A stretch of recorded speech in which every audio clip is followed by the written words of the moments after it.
Maya Richardson Hartwell thought the hardest decision of her life was letting her ex-husband Marcus back into their daughter's life after he'd abandoned them for money 11 years ago. But she was wrong, because when Marcus collapsed at their daughter Naomi's 14th birthday party and the doctor said he had stage 4 pancreatic cancer, the same cancer that killed Maya's father, and only 6 months to live without a $2 million experimental treatment he couldn't afford, Maya faced a choice that would divide the entire internet. Does a woman who's worth $5 billion let the man who destroyed her die? Or does she pay $2 million to save him, not because he deserves it, but because their daughter is begging her to? What made this impossible wasn't just the money, it was the timing.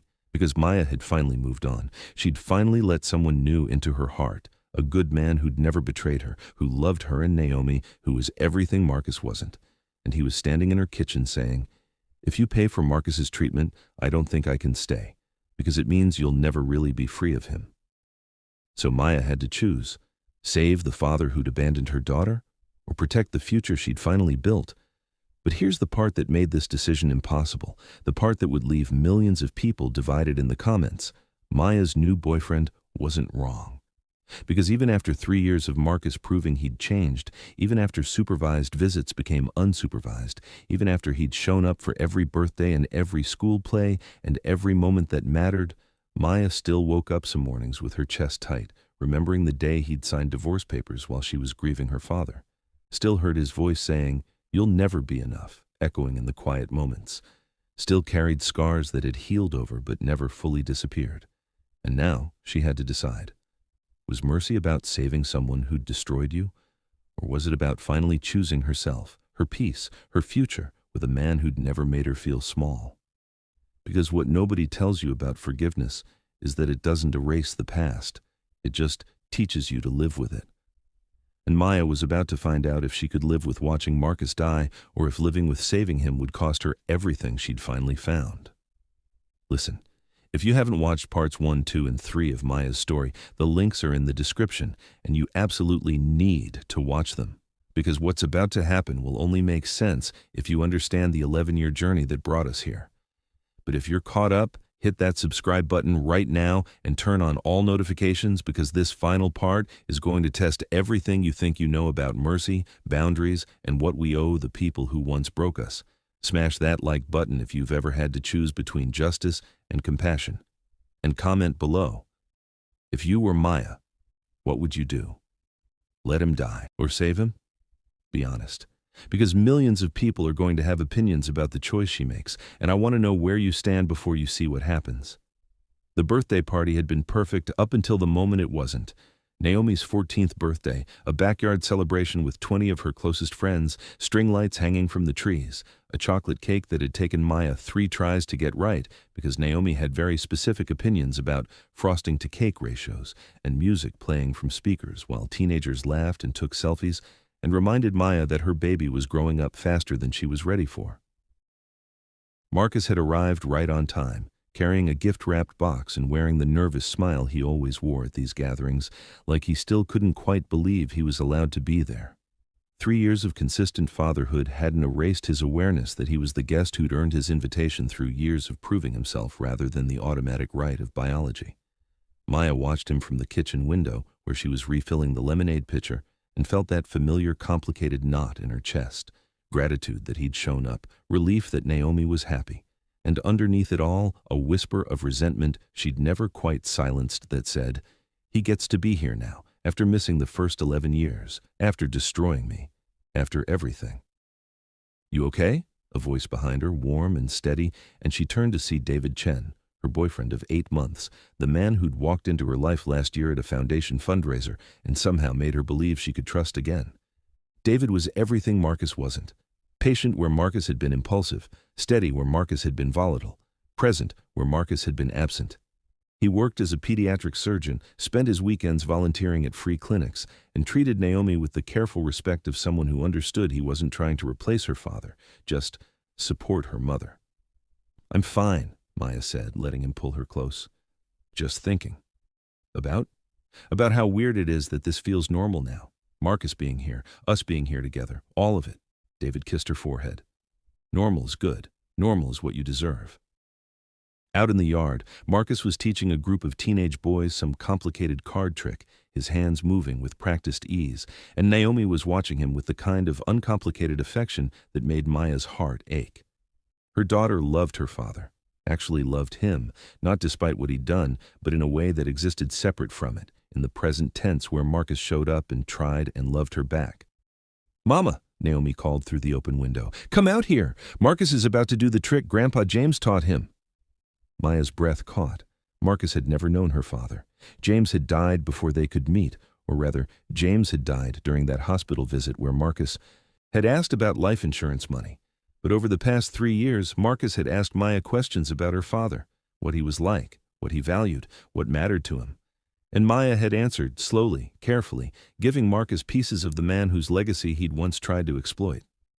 She walked outside with David, the early autumn air cool against her skin, and watched as Marcus performed an elaborate card trick that ended with him producing the ace of hearts with a flourish. "Your Grandpa James used to do this at the elementary school," Marcus said to Naomi. "Your mama told me about it. He'd do it for kids who were having bad days to make them smile." Naomi beamed. "Can you teach me?" "Absolutely. Next visit I'll—" And then he stopped mid-sentence. His hand went to his chest. His face drained of color so fast it looked like someone had pulled a plug. "Marcus?" Naomi's voice went high with concern. He tried to smile, tried to say something, but instead his knees buckled and he went down hard, collapsing onto the grass while 14 teenagers screamed and parents rushed forward, and Maya's training from years of foundation crisis management kicked in automatically.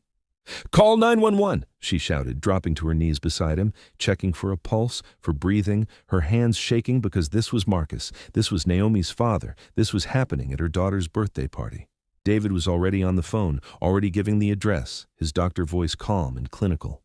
Male, early 40s, sudden collapse, unconscious but breathing, possible cardiac event.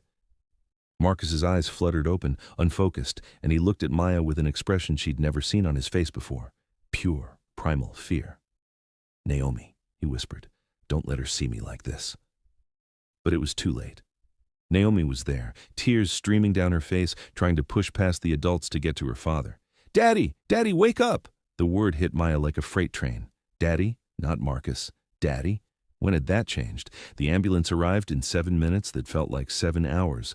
They loaded Marcus onto a stretcher, hooked him to monitors that beeped in rhythms Maya didn't understand, and David went with them because he was a doctor and could translate, leaving Maya to hold her sobbing daughter while the party guests awkwardly gathered their things and the perfect birthday dissolved into trauma. Harold arrived within the hour, summoned by Maya's panicked call, and took over managing the logistics, sending the other parents home, cleaning up the yard, being the steady presence that let Maya fall apart in the privacy of her kitchen, while Naomi cried herself to sleep upstairs. "He's at Mercy General," Harold said gently. David texted, "They're running tests. He's stable for now." "What happened?" did David say. "They don't know yet. But Maya, you need to prepare yourself. The way Marcus looked, the suddenness of it, that's not good." Maya's phone buzzed. "David, we need to talk. Can you come to the hospital?"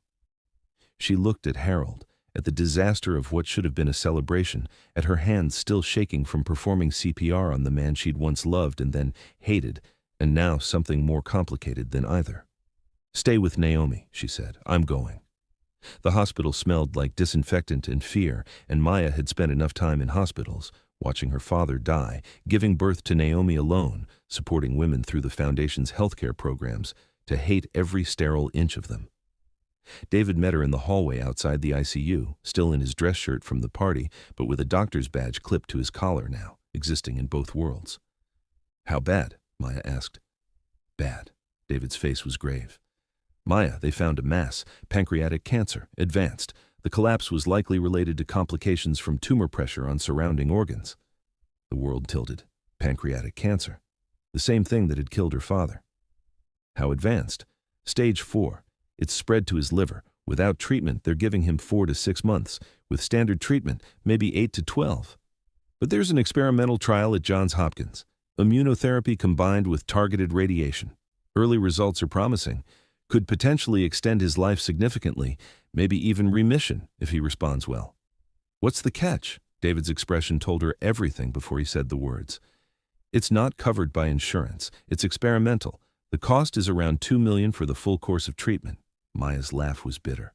Of course it is. Maya, I know what you're thinking. Do you? Do you know that I'm thinking about my father dying of this same cancer while Marcus was asking him about life insurance money?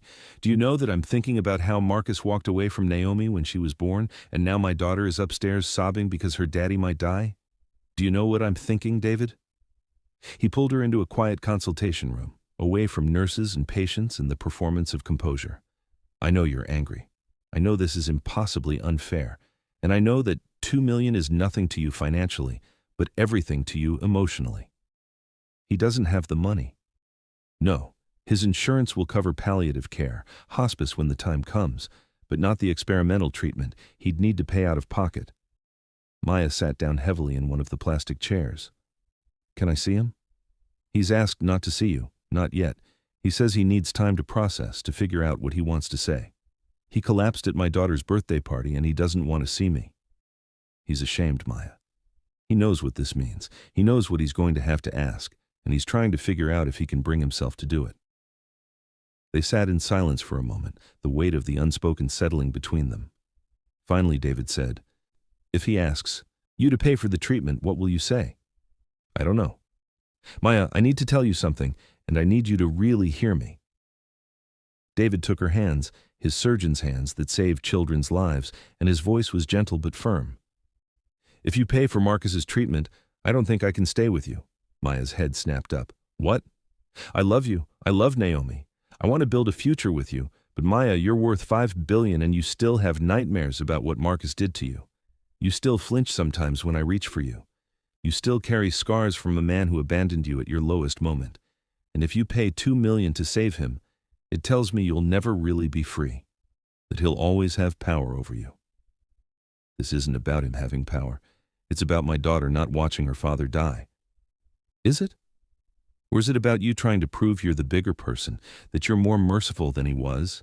Maya, you don't owe him this. You don't owe him anything. But I owe Naomi. You owe Naomi a mother who's healed, who can show her what healthy boundaries look like, who doesn't sacrifice herself to save the people who hurt her. David stood, pacing now. I'm not saying you're wrong if you choose to help him. I'm saying I can't watch you disappear into that guilt and obligation. I can't compete with a ghost, and if you save Marcus, even if he lives, he'll be the ghost in our relationship forever. Maya stared at him, this good man, this man who'd never hurt her, who was asking her to choose. You're giving me an ultimatum. I'm telling you the truth about what I can live with, and I can't live knowing that the woman I love will always put the man who destroyed her first. Before Maya could respond, a nurse knocked on the door. Ms. Richardson Hartwell? Mr. Richardson is asking for you now. Maya stood on shaking legs, looked at David, at the future she'd started to believe in, and walked out of the room toward Marcus's bedside, knowing that whatever happened next would change everything. Marcus looked smaller in that hospital bed than Maya had ever seen him, not just physically diminished by the tubes and monitors and pale hospital gown, but fundamentally reduced in a way that made her chest tight with something she didn't want to name. He was 43 years old, the same age her father had been when diagnosed, and the parallel was so cruel it felt deliberate, like the universe was forcing her to relive the worst year of her life with the man who'd made it worse. Thank you for coming, Marcus said, his voice hoarse. The collapse had damaged something in his throat during the fall, the doctor said. Everything about him was breaking down. Maya pulled a chair close, but not too close, maintaining the physical distance that represented the emotional one. David told me, stage 4, I'm sorry. Are you? The question wasn't accusatory. It was genuine, like he really wanted to know if the woman he'd destroyed could feel compassion for him now that he was dying. Yes. I wouldn't wish this on anyone, not even you. Marcus laughed, a broken sound. Not even me. That's something, I guess. He shifted in the bed, wincing. The doctors explained the options. Standard treatment buys me maybe a year, most of it sick from chemo. Experimental treatment might give me more, might give me real time, but it costs $2 million, I know.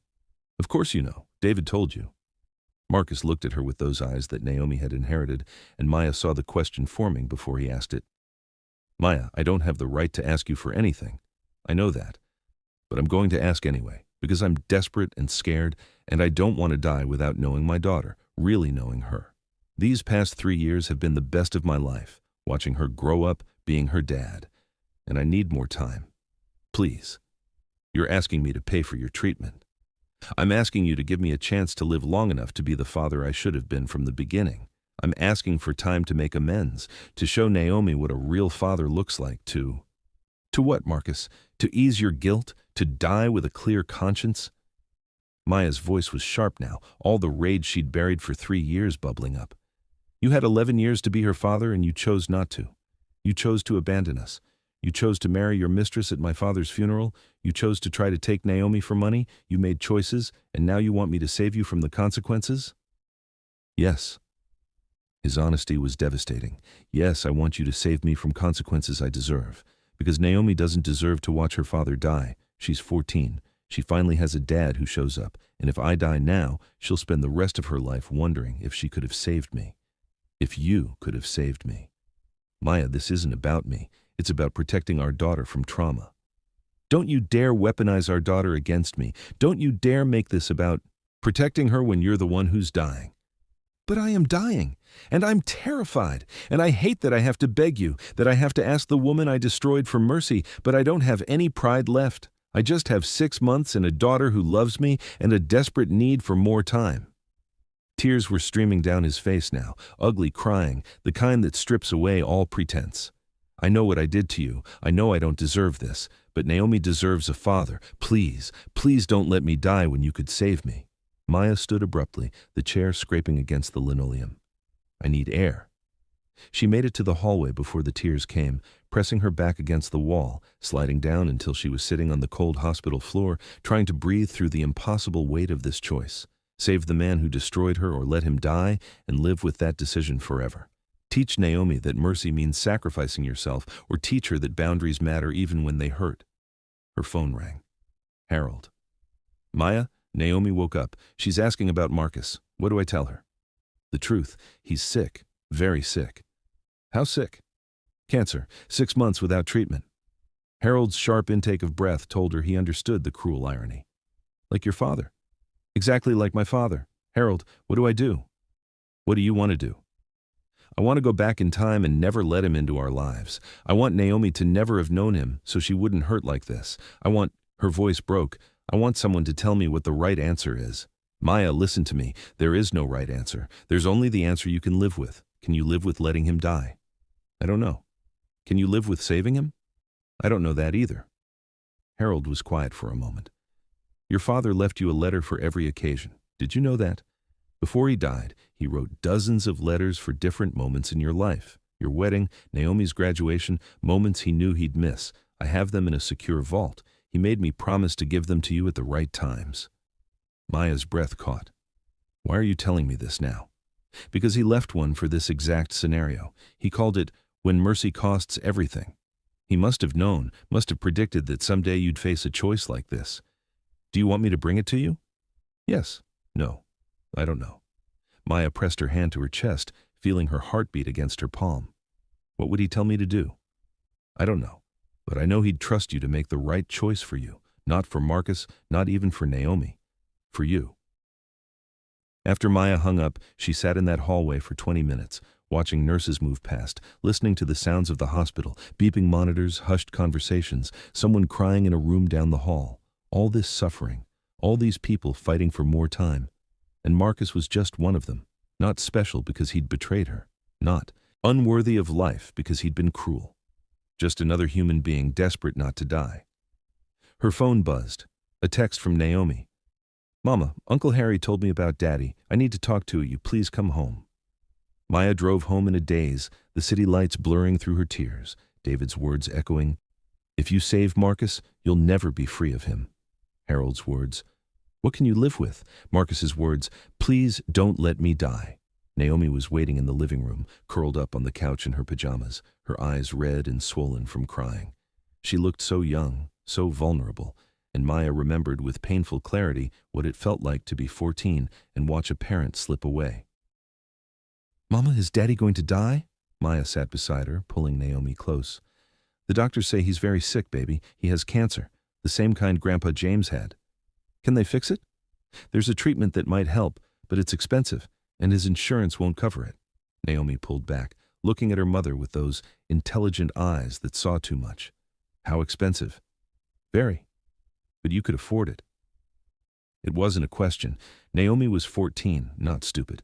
She'd grown up knowing her family was wealthy, understanding in an abstract way that money was rarely an obstacle for them.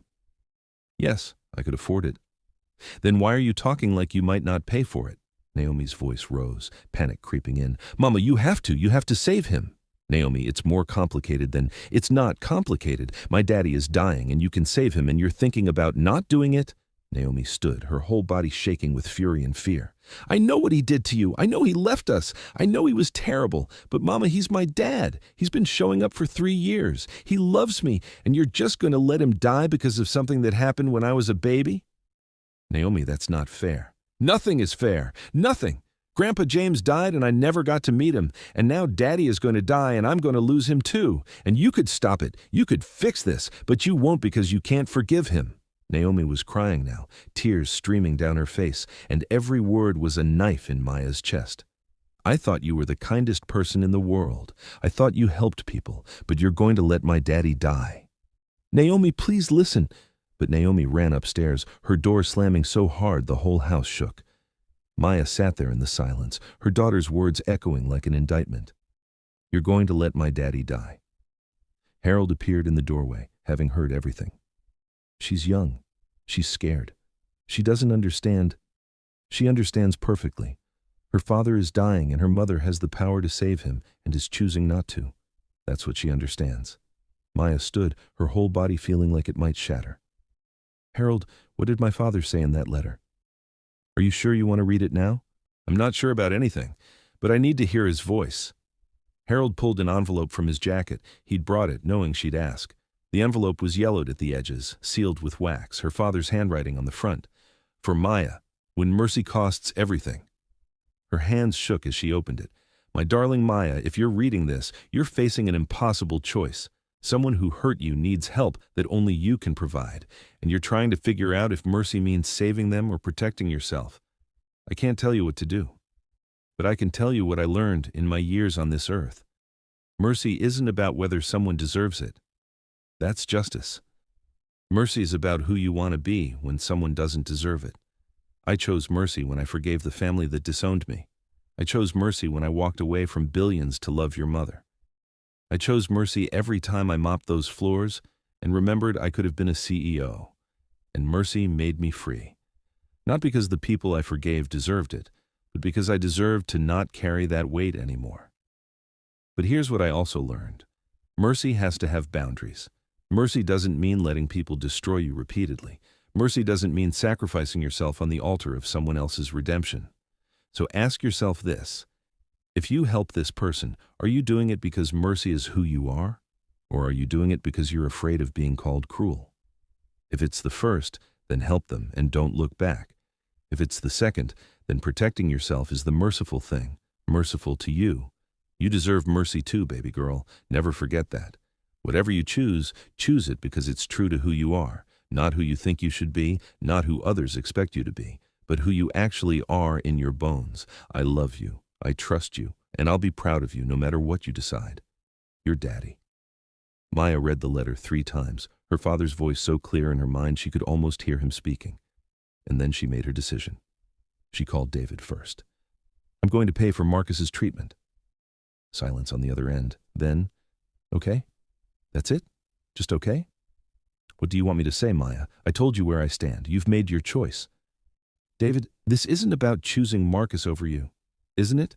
You're choosing to tie yourself to him for however long this treatment takes, years maybe. You're choosing to make him your responsibility. You're choosing to teach Naomi that we sacrifice ourselves to save people who hurt us. His voice was heavy with sadness, not anger. I love you. But I can't watch you do this. I can't be the guy waiting on the sidelines while you pour yourself into saving your ex-husband. So that's it? You're leaving? I'm giving you space to do what you need to do, and I'm protecting myself from losing more than I already have. Maya, I hope it works. I hope the treatment saves him. I hope Naomi gets more time with her. Father, but I can't be part of this. I'm sorry. The line went dead. Maya sat there holding her phone, feeling like the floor had dropped out from under her. She'd made her choice, and it had cost her exactly what David said it would. But when she looked at her father's letter, at those words, You deserve mercy too. She knew something David didn't understand. This wasn't about Marcus deserving to be saved. It was about Maya deserving to not carry the weight of letting him die. She called Harold. Set up a meeting with Marcus's oncology team. I'm paying for the treatment, all of it, whatever he needs. Are you sure? No, but I'm doing it anyway.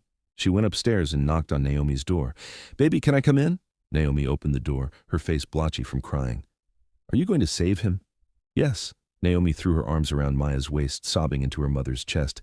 Thank you, Mama. I'm sorry I said those things. I'm so sorry. Shh. You were scared. I understand. Maya stroked her daughter's hair, breathing in the scent of her strawberry shampoo, feeling the weight of this decision settle into her bones. But Naomi, I need you to understand something. I'm doing this for you, and I'm doing it because it's who I am. But it doesn't mean everything is fixed. It doesn't mean your father and I are suddenly okay. And it doesn't mean this will work. The treatment might not save him. But he has a chance. Yes, he has a chance. And that, Maya realized, was all any of them ever got, a chance. Her father had gotten a chance to leave her a legacy. Marcus had gotten a chance to prove he'd changed. Naomi was getting a chance to know her father, and Maya was getting a chance to prove that mercy was stronger than revenge, even when mercy cost everything. The next morning, Maya walked into Marcus's hospital room with Harold, a lawyer, and a contract. Marcus looked up, hope and fear warring on his face. I'm going to pay for your treatment, Maya said without preamble. $2 million for the full course at Johns Hopkins. But we're doing this with conditions. Anything. First, this is a gift, not a loan. You will never owe me money. But you will owe Naomi your presence. If you survive this, you show up. Not just when it's easy. Always. You sign a legal agreement committing to that. Done. Second, if at any point the doctors say the treatment isn't working, if they say it's causing more harm than good, you stop. You don't drag this out. You don't make Naomi watch you suffer for years chasing a miracle that isn't coming. You agree to quality of life over quantity of days. Marcus swallowed hard. Okay. Third, you will attend family therapy, you, me, and Naomi. Because if you survive, we're going to have to figure out how to exist in each other's lives long term, and we're going to do it with professional help. I'll do it. And finally, Maya's voice hardened, you will never, ever ask me for anything else. This is it. This is the mercy you get. After this, we're square. I owe you nothing. Do you understand? I understand. Marcus's eyes filled with tears. Maya, I don't know how to thank you. Don't thank me. Don't apologize again. Don't make this about your guilt or your gratitude. Just sign the papers, go to Johns Hopkins, and fight like hell to live. For Naomi, not for me, never for me, for her. Marcus signed the papers with shaking hands, and Maya walked out of that hospital room feeling lighter and heavier at the same time. Lighter because she'd made her choice and could live with it. Heavier because she knew what it had cost. David was gone. Her peace was shattered. Her future was uncertain. But when she got home and found Naomi waiting with a smile that reached her eyes for the first time since the party, Maya knew she'd chosen right. Not because Marcus deserved to be saved, but because Maya deserved to be the person who could save him and still walk away whole. The experimental treatment at Johns Hopkins was brutal in ways Maya hadn't prepared for, even after watching her father die of the same disease. The immunotherapy attacked Marcus's system with ferocious intensity.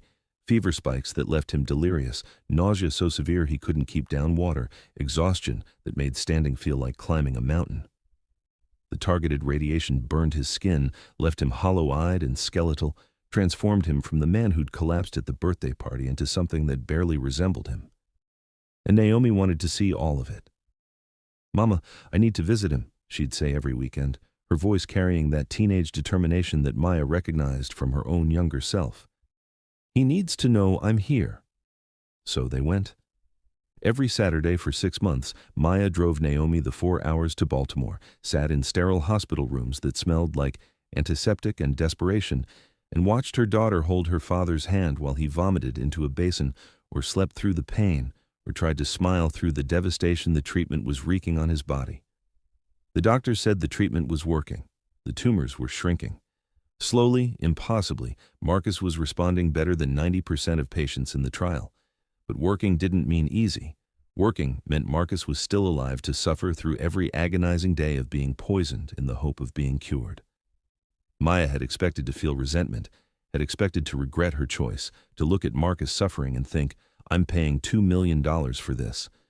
But instead, she felt something more complicated. Not compassion exactly, not forgiveness, but a strange peace that came from knowing she'd chosen mercy over bitterness, even when mercy looked like this, watching her enemy fight for his life with money she'd given him. David never called, never texted. The silence where his voice used to be ached like a phantom limb, but Maya didn't reach out.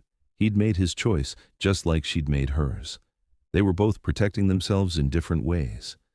Harold came with them sometimes, providing the steady adult presence that let Maya have moments where she could step out of the hospital, sit in her car, and cry from exhaustion and grief and the sheer overwhelming weight of it all.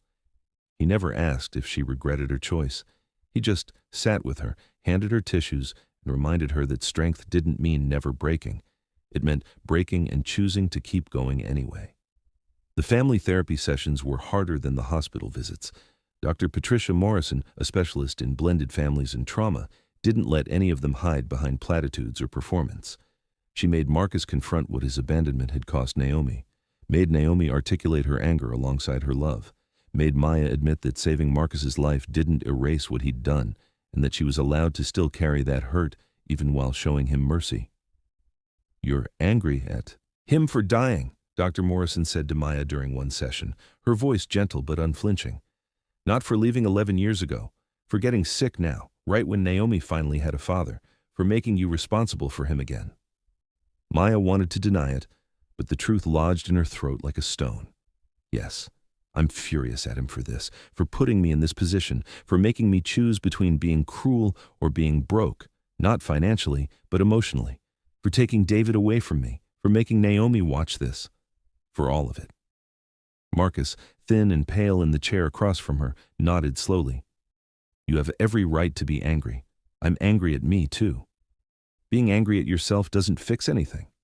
I know, but maybe it's a start." 4 months into treatment, Marcus's oncologist called Maya directly, which never happened, which meant something was wrong. "Ms. Richardson Hartwell, we need to discuss Marcus's latest scans. Can you come to Baltimore tomorrow?" Maya's stomach dropped. "Just tell me, is it spreading?" "No, it's shrinking, significantly. We're seeing unprecedented response rates. But there's a complication, a different kind of complication." The next morning, Maya sat in Dr. Patel's office, without Naomi, without Harold, just her and the news she was about to receive. Marcus was there too, looking terrified in ways the cancer diagnosis hadn't made him look. "The treatment is working almost too well," Dr. Patel explained. "The immunotherapy is attacking the cancer cells aggressively, but it's also triggered an autoimmune response. Marcus's body is now attacking his own healthy tissue. His kidneys are failing."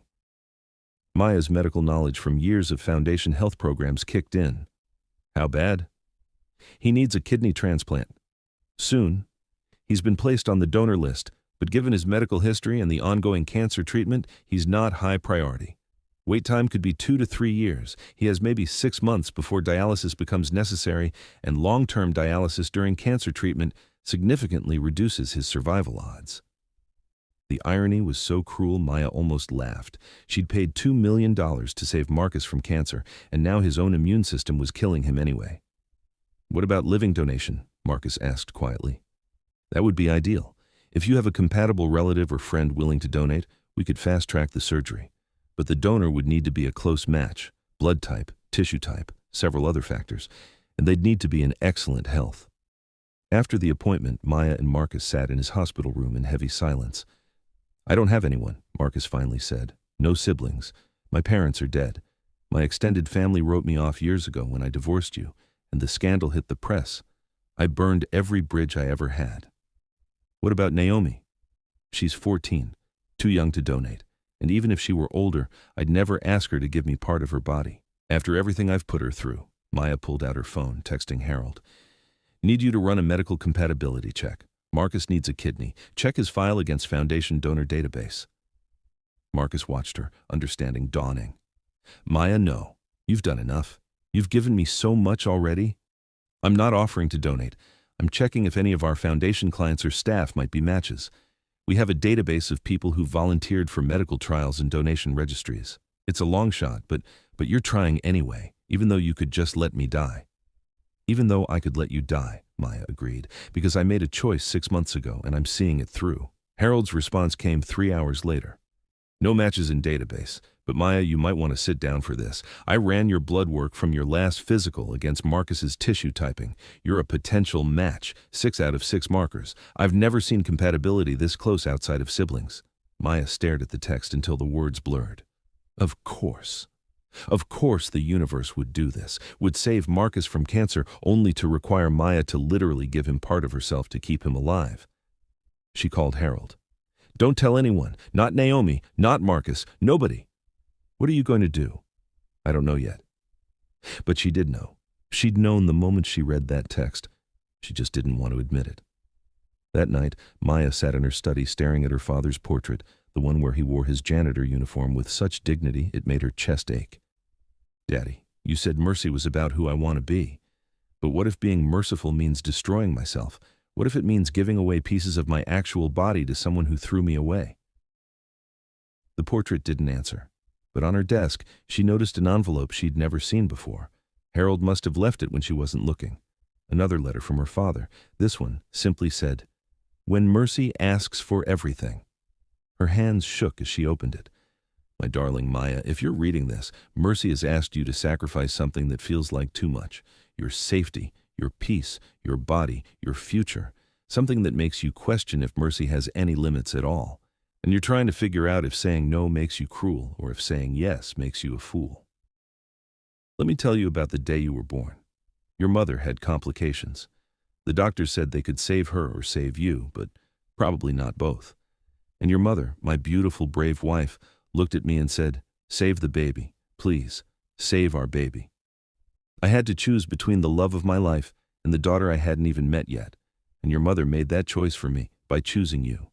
She gave everything so you could live, and for years I was angry at her for that, angry that she'd left me, angry that I had to raise you alone, angry that mercy had cost me everything. But Maya, you turned out to be everything. You were worth every tear, every sleepless night, every moment I missed her. Because she didn't just give you life. She taught me what love actually means. It means giving even when it costs everything, even when it hurts, even when you'll never get it back. But here's what I learned that she never got to teach you herself.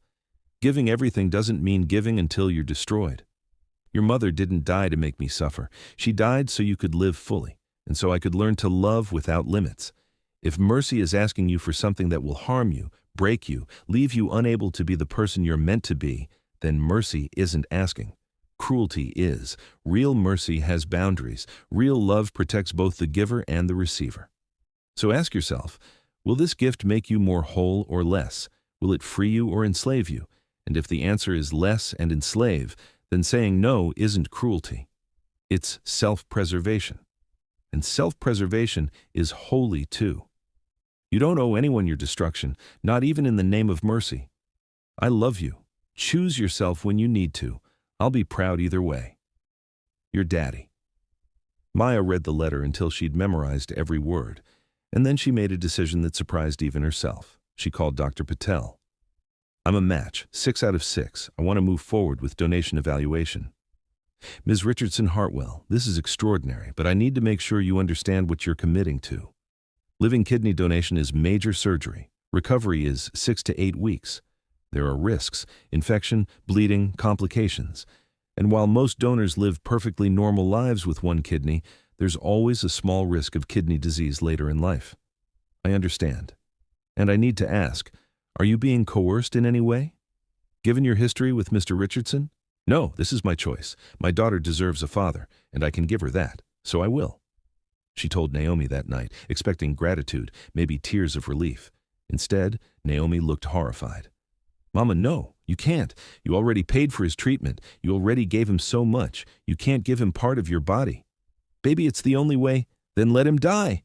Naomi's words shocked them both. She clapped her hand over her mouth, tears streaming. I didn't mean that. I didn't. But Mama, he left us. He abandoned us. And you're going to let doctors cut you open and take your kidney for him? What if something goes wrong? What if you die? I'm not going to die. You don't know that, and I can't lose you. I can't. Naomi was sobbing now, the same full-body sobs from the night Marcus collapsed. Daddy matters, but you matter more. You're my mom. You've been there every single day of my life, and I'm telling you, I'm begging you, please don't do this. Maya pulled her daughter close, feeling the weight of impossible choices crushing her chest. What if I told you that I'm not doing this just for him or even for you? What if I told you I'm doing it because giving him this kidney means I never have to wonder if I could have saved him? That I'm buying my own peace with this choice? Then I'd say you're lying to yourself. Naomi pulled back, and her 14-year-old eyes held wisdom that shouldn't have been there. You're doing it because you can't stand to be called cruel, because you're so busy being perfect that you'll destroy yourself to prove you're better than the people who hurt you. The words hit Maya like a slap because they were true, at least partially true. Before Maya could schedule the surgery, an overnight delivery arrived at her brownstone. No return address, just a thick envelope with her name written in handwriting she recognized but hadn't seen in years. Vanessa Chen. Maya almost threw it away, unopened. But curiosity won. She opened the envelope and pulled out a letter and a cashier's check for $2.4 million. The letter read, Maya, I know you don't want to hear from me. I promised I'd never contact you again. But I'm breaking that promise because I heard about Marcus needing a kidney, and I heard that you're planning to donate, and I can't let you do that without telling you something I should have told you years ago. When Marcus and I were together, in those early affair days when I thought I was winning and you were losing, he told me something I've never forgotten. He said, Maya is too good. That's the problem. She's so busy being good that she doesn't know how to protect herself. And people like us, Vanessa, we take advantage of that. We use her goodness against her. I laughed when he said it. I thought it made us smart. But now, 5 years into trying to rebuild a life I destroyed, I understand what he was really saying. You give too much. And people like Marcus and me, we take and take until you have nothing left. So I'm asking you, as someone who hurt you and learned too late what that cost, don't give him your kidney. You've given enough. Let me give instead. I've spent the last year getting tested as a potential donor for anyone. I've been on donor registries, trying to do something good, trying to prove I'm more than the worst thing I did. Last month, I got tested against Marcus's profile on the National Registry, just to see. I'm a match. 4 out of 6 markers. Not as good as you, but good enough. The doctors say it could work. So here's what I'm proposing. I'll donate my kidney to Marcus. You take this money, it's every cent I've saved over 5 years of living in that shelter, working 3 jobs, rebuilding from nothing. It's not enough to repay what the foundation gave me, but it's something. Use it however you want. But please, let me do this. Let me give him something so you don't have to. Not because he deserves it from me any more than he deserves it from you, but because you've carried enough, you've given enough, and someone needs to protect you from your own mercy. Let that someone be me. The woman who tried to destroy you is begging you. Let me save the man we both hurt. Let me give you the one thing I never gave you before, the chance to walk away. My contact information is below if you want to discuss this. But if I never hear from you, I'll understand. Just please, consider it. You deserve to keep all of yourself. Vanessa. Maya read the letter 3 times, then called Dr. Patel. There's another potential donor. Vanessa Chen, 4 out of 6 markers. Can you evaluate her? 2 weeks later, Dr. Patel called with news. Ms. Chen is approved. The 4-marker match isn't ideal. We can proceed with her as donor if Mr. Richardson consents. Maya drove to Baltimore alone, walked into Marcus's hospital room, and told him everything. About being a match? About planning to donate? About Vanessa's offer, Marcus listened, his skeletal face unreadable. When she finished, he was quiet for a long time. Vanessa wants to give me her kidney, he finally said, like he couldn't quite believe it. Yes, and you were going to give me yours? Yes, Maya. Why? After everything, why were you going to do that? Because Naomi deserves a father. And because I needed to know, I'd done everything I could. And because mercy is who I've chosen to be, even when it costs everything. Marcus's eyes filled with tears. I don't want your kidney. Maya's breath caught. What? I don't want you to cut yourself open for me. I don't want you to give me part of your body. I don't want you to sacrifice any more than you already have. He was crying now, ugly and honest. I want to live. God, I want to live. But not if it means taking pieces of you. Let Vanessa do it. Let the woman who helped me destroy you help save me. That feels right in a way I can't explain. Marcus, I'm saying no. I'm refusing your kidney. Not because I don't need it, because you need to keep it. You need to keep all of yourself. For Naomi, for whatever man eventually deserves you, for the thousands of women you're going to keep helping. You can't do that if you give yourself away piece by piece. Maya felt something crack open in her chest relief, mixed with grief, mixed with something that felt almost like respect. Okay, we'll use Vanessa. The surgery happened 3 weeks later. Maya and Naomi sat in the waiting room while surgeons removed one of Vanessa's kidneys and transplanted it into Marcus. 8 hours of surgery. 8 hours of not knowing if it would work, if Marcus would survive, if this impossible mercy would be enough. When Dr. Patel finally came out, she was smiling. The kidney is functioning. Mr. Richardson is in recovery. Ms. Chen is stable. It was a success. Naomi collapsed into Maya's arms, sobbing with relief. And Maya felt lighter than she had in months, knowing she'd been willing to give everything, but hadn't had to. That mercy had made a way that didn't require her destruction. 2 months later, Marcus was released from the hospital. Cancer-free kidney functioning, alive against all odds, he moved into a small apartment near Naomi's school. Started working part-time at a nonprofit that helped low-income families and showed up for every custody visit, every school event, every moment that mattered. And Maya went to Vanessa's apartmentale modest one-bedroom, where Vanessa was still recovering from surgery, found herself sitting across from the woman who'd once tried to destroy her. "Why did you do it?" Maya asked. "Why did you really give him your kidney?" Vanessa looked out the window, her hand resting on her healing incision. "Because 5 years ago, you saved my life when you had every reason to let me drown. The foundation, the shelter, the second chance, all of it, came from you. And I realized that mercy isn't something you earn. It's something someone chooses to give. So I chose to give it, not to Marcus. To you, to give you back the piece of yourself you were about to sacrifice." "Thank you," Maya said quietly. "I don't forgive you for what you did, but I'm grateful for what you've done. That's enough, more than enough." 6 months after the surgery, Maya got a call that made her heart stop. David's voice, careful and tentative. "I heard about everything. About Marcus's kidney. About you planning to donate. About Vanessa. Maya, can we talk?" They met at a coffee shop, neutral ground, and sat across from each other like strangers who used to be intimate.